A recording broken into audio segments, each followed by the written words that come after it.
नमस्कार। आज हम भारतीय कानून के एक काफ़ी चर्चित सेक्शन पर बात करने वाले हैं। जी। एक ऐसा सेक्शन जिसका समाज पर बहुत गहरा असर पड़ता है, यह है भारतीय दंड संहिता मतलब आईपीसी की धारा 498 ए। हाँ, ये पति या उसके रिश्तेदारों द्वारा किसी महिला के प्रति क्रूरता से जुड़ा कानून है। बिल्कुल। और अब क्योंकि आप जानते हैं नए कानून आ गए हैं, तो हम इसके जो नए रूप हैं भारतीय न्याय संहिता यानी BNS 2023 उसकी धारा 85 पर भी थोड़ी बात करेंगे। हाँ, ये बहुत ज़रूरी है क्योंकि ये समझना होगा कि क्या बदला है और क्या वही है। सही कहा। तो आज की हमारी ये जो बातचीत है कुछ सोर्सेज पर आधारित हैं जो हमें मिले हैं, कुछ लेख हैं और खास तौर पर कई अदालती फैसले हैं। जी, जो ये दिखाते हैं कि कोर्ट्स ने इस कानून को कैसे देखा है, कैसे समझा है, इसकी व्याख्या कैसे की है। हाँ, तो आज हमारा मकसद यही है कि इस कानून के पीछे की सोच क्या थी, इसके प्रावधान क्या हैं, शिकायत कैसे होती है और सबसे ज़रूरी बात कि अदालतों ने इसे कैसे परखा है, बिल्कुल खासकर वो जो दुरुपयोग की शिकायतें आती हैं उनको लेकर। बिल्कुल। तो चलिए शुरू करते हैं। सबसे पहले ये धारा 498 ए एकदम आसान भाषा में कहती क्या है? देखिए, आईपीसी की धारा 498 ए बहुत सीधी बात कहती है। अगर किसी शादीशुदा महिला का पति या पति का कोई रिश्तेदार उसके साथ क्रूरता करता है क्रूरता, हाँ। तो उसे 3 साल तक की जेल और जुर्माना हो सकता है। यहाँ ये क्रूरता शब्द बहुत अहम है ना? कानून इसको कैसे डिफाइन करता है? क्योंकि रोजमर्रा की नोकझोंक और कानूनी क्रूरता में तो फर्क होगा। हाँ, बिल्कुल सही कहा आपने। कानून क्रूरता को 2 मुख्य तरीकों से देखता है। अच्छा। पहला, कोई भी ऐसा जानबूझकर किया गया बर्ताव, ऐसा कंडक्ट जिससे महिला इतनी तंग आ जाए कि वो आत्महत्या करने की सोचे, ओह, या फिर उसके जीवन, उसके शरीर या उसके स्वास्थ्य को, चाहे वो मानसिक हो या शारीरिक, कोई गंभीर खतरा या चोट पहुंचे। गंभीर चोट या खतरा, ठीक है। और दूसरा पहलू क्या है? दूसरा पहलू है महिला को तंग करना, मतलब उसका उत्पीड़न करना, हैरासमेंट। हम्म खासकर तब जब ये उत्पीड़न उसे या उसके किसी करीबी को किसी भी तरह की प्रॉपर्टी या कोई कीमती चीज, मतलब वैल्यूएबल सिक्योरिटी, उसकी गैर कानूनी मांग पूरी करने के लिए मजबूर करने के इरादे से किया जा रहा हो। अच्छा, मतलब दहेज जैसा कुछ। हाँ, दहेज या कोई और भी गैर कानूनी मांग। या फिर अगर वो महिला या उसका परिवार ऐसी मांग पूरी नहीं कर पा रहा है तो उस वजह से उसे परेशान किया जा रहा हो, ये भी क्रूरता है। तो मतलब ये सिर्फ मारपीट तक ही सीमित नहीं है, मानसिक प्रताड़ना और किसी भी तरह की गैर कानूनी मांग के लिए दबाव डालना, ये सब इसमें आ जाता है। जी हाँ, बिल्कुल। मानसिक और शारीरिक दोनों तरह की क्रूरता इसमें शामिल है। और अगर ऐसा कुछ होता है, भगवान न करे, तो ये अपराध किस श्रेणी का है? मतलब पुलिस इसे कैसे हैंडल करती है? इसकी कानूनी प्रकृति को लेकर 3 बातें याद रखनी चाहिए। हाँ, पहला, ये एक संज्ञेय अपराध है, कॉग्निजेबल। संज्ञेय यानी पुलिस बिना वारंट गिरफ्तार कर सकती है। हाँ, पुलिस शिकायत मिलने पर बिना मैजिस्ट्रेट के आदेश की जांच शुरू कर सकती है और गिरफ्तारी भी कर सकती है अगर जरूरत समझे तो। ठीक है। दूसरा, ये गैर जमानती है, नॉन बेलेबल। अच्छा, मतलब जमानत मिलना मुश्किल है। मुश्किल नहीं कहेंगे, पर ये आरोपी का अधिकार नहीं है। जमानत मिलेगी या नहीं, ये पूरी तरह से कोर्ट के विवेक पर, मतलब कोर्ट की मर्जी पर निर्भर करता है। और तीसरा, ये गैर शमन योग्य है, नॉन कंपाउंडेबल। गैर शमन योग्य मतलब इसमें समझौता नहीं हो सकता, आपस में केस वापस नहीं ले सकते। आमतौर पर कानूनन नहीं, दोनों पक्ष चाहें भी तो कोर्ट में ये कहकर केस खत्म नहीं कर सकते कि हमारा समझौता हो गया है। ये थोड़ा अजीब लगता है क्योंकि ये तो पारिवारिक मामले हैं। कई बार लोग बाद में सुलह करना चाहते हैं, तो क्या कोई रास्ता नहीं है? आमतौर पर नहीं, लेकिन यहाँ एक पेच है। जैसा आपने कहा, सुप्रीम कोर्ट ने BS जोशी वाले केस में और उसके बाद भी कई मामलों में ये साफ किया है हाँ, कि अगर पति पत्नी वाकई में समझौता कर लेते हैं, साथ रहना चाहते हैं या शांति से अलग होना चाहते हैं और वो चाहते हैं कि केस खत्म हो जाए, तो हाईकोर्ट अपनी स्पेशल पावर जो CRPC की धारा 482 में है, उसका इस्तेमाल करके न्याय के हित में ऐसे मामलों को रद्द कर सकता है। अच्छा। मकसद ये है कि कानून की तकनीकी बारीकियां परिवारों को फिर से जुड़ने या शांति से मसला हल करने में रुकावट न बने। ये तो एक बहुत महत्वपूर्ण बात है, संतुलन बनाने वाली बात है। अच्छा, अब ये बताइए कि ये धारा 498 है, इसे लाने का असल मकसद क्या था? क्यों जरूरत पड़ी इसकी? देखिए, जैसा कि कुछ पुराने फैसलों में भी जिक्र आता है, जैसे ब्रिजलाल का केस था, 1980 के दशक में दहेज के लिए हत्याएं और शादीशुदा औरतों पर ससुराल में जुल्म की घटनाएं बहुत बढ़ रही थी। वो दौर तो था बहुत मुश्किल। हाँ, तो पार्लियामेंट ने, मतलब विधायिका ने, महिलाओं को इस तरह के उत्पीड़न से बचाने के लिए और दहेज जैसी जो सामाजिक बुराई थी उससे लड़ने के लिए ये एक सख्त कानून बनाया। इसी के साथ वो दहेज हत्या वाला सेक्शन 304 भी आया था शायद। जी हाँ, आईपीसी में 304B दहेज मृत्यु और एविडेंस एक्ट में भी कुछ बदलाव हुए, जैसे धारा 113A और 113B जोड़े गए। अच्छा। ये नए प्रावधान सबूत का बोझ कुछ हद तक आरोपी पक्ष पर डालते हैं, खासकर दहेज से जुड़ी मौतों या आत्महत्या के लिए उकसाने के मामलों में। तो इरादा नेक था, औरतों को सुरक्षा देना, लेकिन जैसा हमने शुरू में कहा, ये चिंता भी है कि इसका गलत इस्तेमाल ना हो। हाँ, कानून बनाते वक्त भी ये सोचा गया होगा कि इसका इस्तेमाल गलत इरादों से बदला लेने के लिए नहीं होना चाहिए। अच्छा, अगर किसी को शिकायत करनी है तो क्या प्रक्रिया है? मतलब कौन कंप्लेंट फाइल कर सकता है? सबसे पहले तो पीड़ित महिला खुद कर सकती है, ठीक है।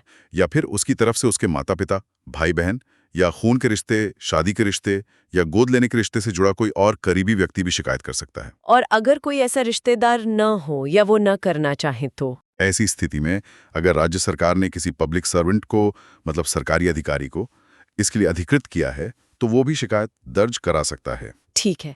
और क्या कोई टाइम लिमिट है शिकायत करने की? कई बार औरतें डर के मारे या सामाजिक दबाव में फौरन शिकायत नहीं कर पाती। हाँ, टाइम लिमिट तो है। सीआरपीसी का सेक्शन है 468। वो कहता है कि आमतौर पर अपराध होने के 3 साल के अंदर शिकायत दर्ज हो जानी चाहिए। सिर्फ 3 साल? हाँ, लेकिन यहाँ 2 बातें बहुत जरूरी हैं। बताइए।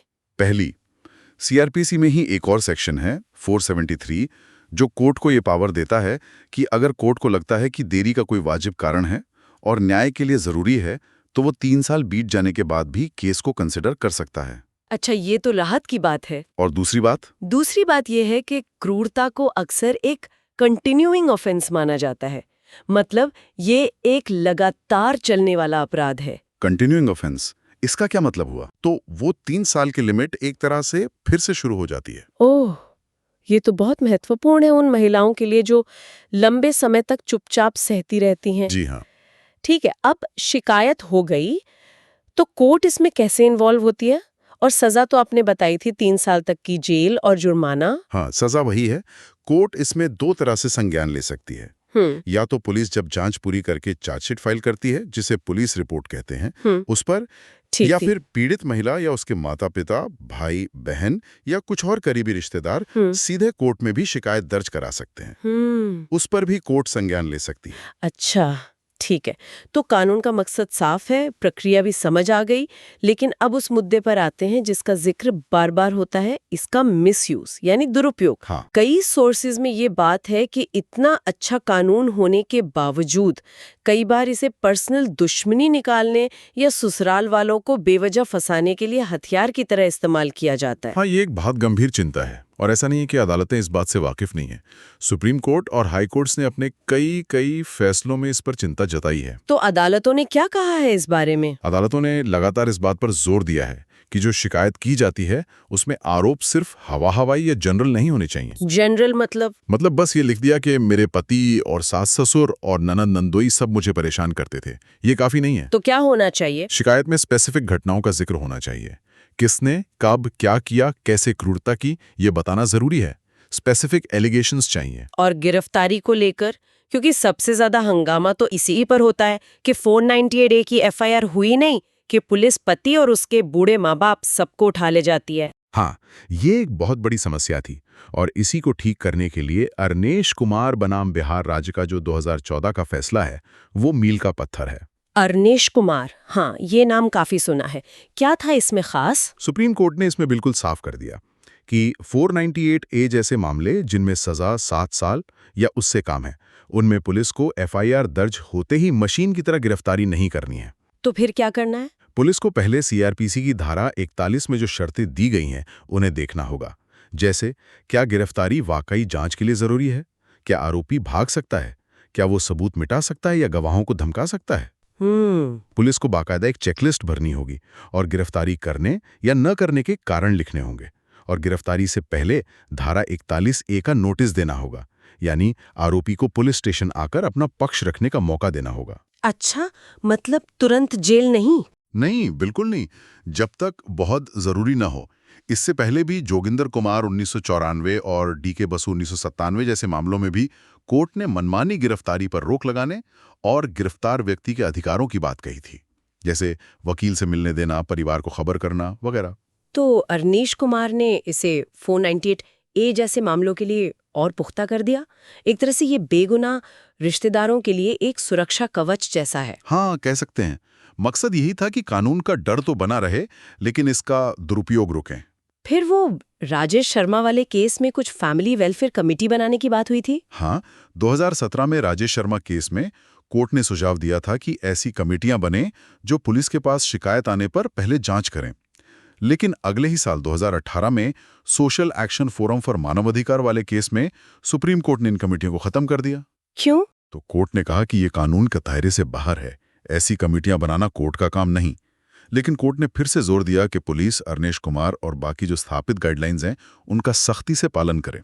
पुलिस की ट्रेनिंग पर भी जोर दिया गया। तो मतलब फोकस वापस पुलिस की जिम्मेदारी और सही प्रक्रिया पर आ गया। जी हाँ। अच्छा, ये जो बात होती है कि एफआईआर में पति के दूर दराज के रिश्तेदारों, बूढ़े माँ बाप, शादीशुदा बहनों, जीजाओं, सबके नाम लिखवा दिए जाते हैं बिना सोचे समझे, इस पर अदालतों ने कुछ कहा है? हाँ, इस पर अदालतें काफी सख्त हुई हैं। कंसराज 2000 वाले केस में ही कोर्ट ने कहा था कि बिना पुख्ता सबूत के बुजुर्ग रिश्तेदारों को नहीं फंसाना चाहिए। और बाद के मामलों में? बाद में भी, जैसे प्रीति गुप्ता 2010, गीता मेहरोत्रा 2012 और अभी हाल में कहकशां कौसर 2022, इन सब मामलों में सुप्रीम कोर्ट ने बार बार यही कहा है। क्या कहा है? कि अगर पति के रिश्तेदारों के खिलाफ सिर्फ जनरल और वेग एलिगेशंस हैं, मतलब अस्पष्ट और हवाई आरोप हैं, और ये साफ नहीं है कि उन्होंने क्या क्रूरता की, तो उनके खिलाफ केस चलाना सही नहीं है। तो केस रद्द हो सकता है उनके खिलाफ? हाँ, बिल्कुल। कोर्ट ऐसे मामलों में एफआईआर या चार्जशीट को रद्द कर सकती है। सिर्फ रिश्तेदार होने से कोई अपराधी नहीं बन जाता। हर एक की भूमिका साफ होनी चाहिए और उसके खिलाफ कुछ सबूत तो हों। ये तो बहुत जरूरी बात है। अच्छा, एक और केस का जिक्र था, रूपाली देवी बनाम उत्तर प्रदेश राज्य 2019। ये जुरिस्डिक्शन यानी क्षेत्राधिकार से जुड़ा था। वो क्या मामला था? हाँ, ये पीड़ित महिलाओं के लिए बहुत अहम फैसला था। सुप्रीम कोर्ट ने इसमें कहा कि अगर कोई महिला अपने ससुराल में हुई क्रूरता के कारण वहां से निकलकर कहीं और रहने लगती है, मान लीजिए अपने मायके चली जाती है या किसी और शहर में शरण लेती है, हाँ, तो वो उस जगह की अदालत में भी धारा 498A के तहत शिकायत दर्ज करा सकती है। जहां वो रह रही है, उसे केस करने के लिए वापस उस शहर जाने की जरूरत नहीं जहां उसका ससुराल है। अरे वाह, ये तो बहुत बड़ी राहत है, क्योंकि अक्सर औरतें अपने घर वापस आ जाती हैं। जी, इससे न्याय पाना उनके लिए थोड़ा आसान हो गया। ये तो हुई आईपीसी 498A की बात, लेकिन अब तो आईपीसी रहा नहीं। 1 जुलाई 2024 से भारतीय न्याय संहिता BNS लागू हो गई है। तो उसमें 498A का क्या हुआ? BNS में बिल्कुल इसी तरह का प्रावधान है, धारा 85 में। इसने आईपीसी 498A की जगह ले ली है। अच्छा, तो क्या भाषा या सजा वगैरह सब वही है? हाँ, भाषा और प्रावधान लगभग वही हैं। क्रूरता की परिभाषा भी वैसी ही है, सजा भी वही है, 3 साल तक की कैद और जुर्माना। कोई बदलाव नहीं। एक छोटा सा एडिशन है, BNS में एक नई धारा 86 भी डाली गई है, जो खास तौर पर मानसिक क्रूरता के कुछ उदाहरण देती है। लेकिन जो मूल अपराध है वो धारा 85 में ही कवर होता है। तो क्या BNS आने के बाद अदालतों के रवैये में कोई फर्क दिख रहा है, या कोई नए तरह के फैसले आ रहे हैं? देखिए, BNS को लागू हुए भी बहुत कम समय हुआ है, तो इसके तहत अभी बहुत ज्यादा केस लॉ डेवलप नहीं हुआ है। अच्छा, अदालतें अभी भी ज्यादातर मामलों में व्याख्या के लिए आईपीसी 498A के टाइम के जो पुराने और स्थापित न्यायिक सिद्धांत है, उन्हीं पर निर्भर कर रही हैं। मतलब अरनीश कुमार वाली गाइडलाइंस अब BNS की धारा 85 पर भी लागू होंगी? हाँ, बिल्कुल। वो सिद्धांत अब धारा 85 पर पूरी तरह से लागू होते हैं। वेरिफिकेशन के बिना, जरूरत के बिना ऑटोमेटिक गिरफ्तारी नहीं होगी। क्या BNS के तहत कोई खास केस सामने आया है अब तक? हाँ, कुछ रुझान तो दिख रहे हैं। एक मामले में 2025 INSC 883 सुप्रीम कोर्ट ने उन अपराधों में जिनमें 10 साल से कम सजा है, जिसमें धारा 85 भी आती है, गिरफ्तारी से पहले जांच के लिए एक तरह की कूलिंग ऑफ पीरियड जैसी बात का समर्थन किया। मतलब जल्दबाजी में एक्शन ना हो। ये तो अच्छी बात है। और दुरुपयोग वाले मामले? हाँ, वो भी दिख रहे हैं। जैसे एक केस था ABC बनाम दिल्ली सरकार 2025। उसमें एक पुलिस ऑफिसर ने ही अपने पति और ससुराल वालों पर 498A(5) के तहत केस किया था, लेकिन आरोप बहुत जनरल और अस्पष्ट थे। कोर्ट ने कार्रवाई रद्द कर दी, इसे मिसयूज माना। ओह, एक और मामला था शिवांगी बंसल बनाम साहिब बंसल 2025। उसमें भी कोर्ट ने पति और ससुराल वालों के खिलाफ चल रहे 498A5 केस को रद्द करते हुए कहा कि ऐसे मामलों का इस्तेमाल अक्सर हैरेसमेंट और लिटिगेशन को लंबा खींचने के लिए होता है और कोशिश होनी चाहिए कि पूरा मसला हल हो। तो लगता है अदालतें अभी भी उसी संतुलन को बनाने की कोशिश कर रही हैं। जी, तो अगर हम इन सारी बातों को समेटें, एक सार निकालें, तो क्या कह सकते हैं, कोर्ट्स का ओवरऑल ट्रेंड क्या दिख रहा है इस मुद्दे पर? देखिए ट्रेंड बिल्कुल साफ है। अदालतें एक बहुत ही नाजुक संतुलन बनाने की कोशिश कर रही हैं। कैसा संतुलन? एक तरफ वो कानून का जो मूल मकसद है, यानी महिलाओं को वास्तविक क्रूरता से बचाना, उसे कमजोर नहीं करना चाहती। हाँ, वो तो जरूरी है। लेकिन दूसरी तरफ वो ये भी पक्का कर रही हैं कि इस कानून का गलत इस्तेमाल ना हो। बेगुनाह लोगों को, खासकर दूर के रिश्तेदारों या बुजुर्गों को बेवजह परेशान न किया जाए। तो इसके लिए वो क्या कर रही हैं? इसके लिए वो ठोस और स्पेसिफिक आरोपों की मांग कर रही हैं। रिश्तेदारों को बस यूं ही मैकेनिकली केस में घसीटने से रोक रही हैं और अरनेश कुमार जैसे फैसलों के जरिए प्रोसीजरल फेयरनेस यानी प्रक्रियात्मक निष्पक्षता पर जोर दे रही हैं, खासकर गिरफ्तारी के मामले में। तो कहानी ये है कि कानून अपनी जगह बहुत जरूरी है, महिलाओं की सुरक्षा के लिए ये एक महत्वपूर्ण हथियार है। ढाल कहिए। हाँ, ढाल है। लेकिन इसका सही इस्तेमाल हो, ये सुनिश्चित करने के लिए हमारी न्यायपालिका लगातार निगरानी रख रही है और जरूरी दिशा निर्देश दे रही है। बिल्कुल सही। कानून एक ढाल है, तलवार नहीं बनना चाहिए। अदालतों की कोशिश यही दिखती है कि ये ढाल ही बना रहे। इसके लिए 3 चीजें जरूरी हैं: स्पेसिफिसिटी यानी आरोपों का स्पष्ट होना, सबूत और निष्पक्ष प्रक्रिया। तो आज हमने आईपीसी धारा 498A और इसके नए अवतार बीएनएस धारा 85 को काफी गहराई से समझने की कोशिश की। इसके प्रावधान, इसका मकसद, प्रक्रिया और खास तौर पर इसके दुरुपयोग की चिंताएं और अदालतों का नजरिया।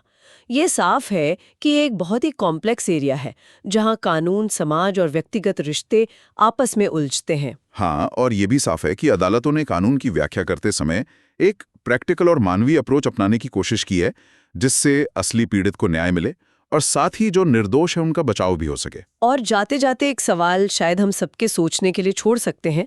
वो दलीप सिंह वाले केस का जिक्र था ना, जिसमें कोर्ट ने मुकदमों में बढ़ते झूठ पर चिंता जताई थी। हाँ, 2002 का केस था वो। तो सवाल ये है कि 498A या 85 जैसे मामले जो इतने इमोशनली चार्ज्ड होते हैं, जहां सच और झूठ की कई परतें हो सकती हैं, वहां हमारी न्याय प्रक्रिया सच को कैसे सामने लाए, असली न्याय कैसे सुनिश्चित करे?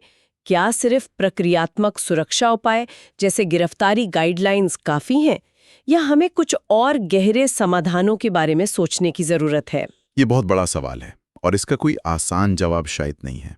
इस पर लगातार सोचने और काम करने की जरूरत है। बिल्कुल। इसी विचार के साथ आज की ये गहन चर्चा यहीं समाप्त करते हैं। इतनी अहम जानकारी और विश्लेषण साझा करने के लिए आपका बहुत बहुत धन्यवाद। धन्यवाद।